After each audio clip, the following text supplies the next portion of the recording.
Hey, my name's Marcus Friend, and these are Friendly Stories. Today's Friendly Story comes with a little bit of a preface, and that is I had to really search for this story because I was making two Friendly Stories before this. Both are set stories. You might see them both at some point, but I didn't want to tell a set story. So I called up a few of my friends asking about embarrassing moments that they remembered about me, whether I was embarrassed or they were embarrassed for me. And everybody should have that one friend in their life that has your back no matter what. Like, unconditionally, they are on your side. And I've been really lucky in my lifetime because I've had two friends like that. Before I tell these stories, my friend asked if I was going to change his name. And the first thing I think is like, okay, well, first of all, Nick is like the most common name in the English language. So it doesn't matter if I change your name or not. No one's ever going to be able to track back that you are the Nick that was in my story, Nick. Like, I could say your name's Nick and it'd be absolutely fine, and no one would know who I was talking about, except for the people who already know me and Nick are best friends.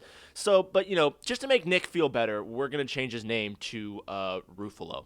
I knew Ruffalo was my best friend because we were sitting in the cafeteria in middle school. I can't remember how it happened. It was probably me being an absolute dork. But we're sitting here talking with this group of people, and I smack my lunch tray, and I, immediately was just like, I don't know what to do. Like, I was stunned. I was frozen with all of this tomatoey shrapnel all over me. And immediately, Ruffalo and the kid whose name I am not going to change to Brian, which is also his actual name, both, grab a paper towel and start dabbing me down, and I'm just absolutely embarrassed, and I'm sitting in math class and I still have chunks of meatball stuck in my nose, and I turn to Nick, and Nick is looking at me and he goes, dude, that spaghetti attacked you.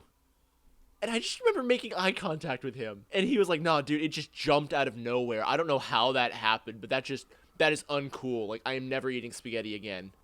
And I remember just feeling the love. Like, that was my first romantic moment. And I will never forget the time where I got shut down by a girl really hardcore, and Nick just flipped. Just over the phone, he is going off. And he's like, I do not know what that girl's problem is. I'm going to find her. I'm going to slap some sense into that you know what? I'm going to buy a baseball bat. I'm going to buy a baseball bat, and I'm going to make sure that she knows just how big of a home run you are. And I'm just holding my head in my hands. I'm like, Nick, I'm in California. There's no way this is going to happen. And do you even own a baseball bat? I will buy one after I land in the Los Angeles airport. You are picking me up, and we are going to go talk some sense into this hoe. And that is the kind of guy that he is. And I love him to death for it because I always know that he's got me. Now, I told you that story so I could tell you this one. See, there was this time where I was cooking for this girl, and I'm an okay cook, but I only had about half the ingredients that I needed. And because of that, well, long story short, she choked.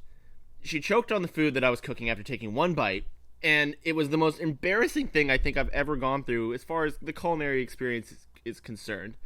And that night, I just didn't know what to do. And, thankfully, my friends were cool. They just kind of all sat around the table and tried to act like they weren't gagging.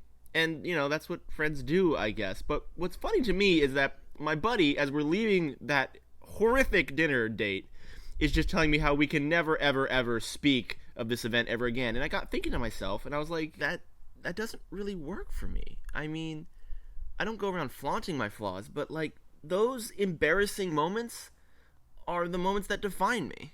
It's how you handle those situations. It's the friends that get you through those situations that make you who you are. And if you can admit that you're not always cool, then you become a better rounded person.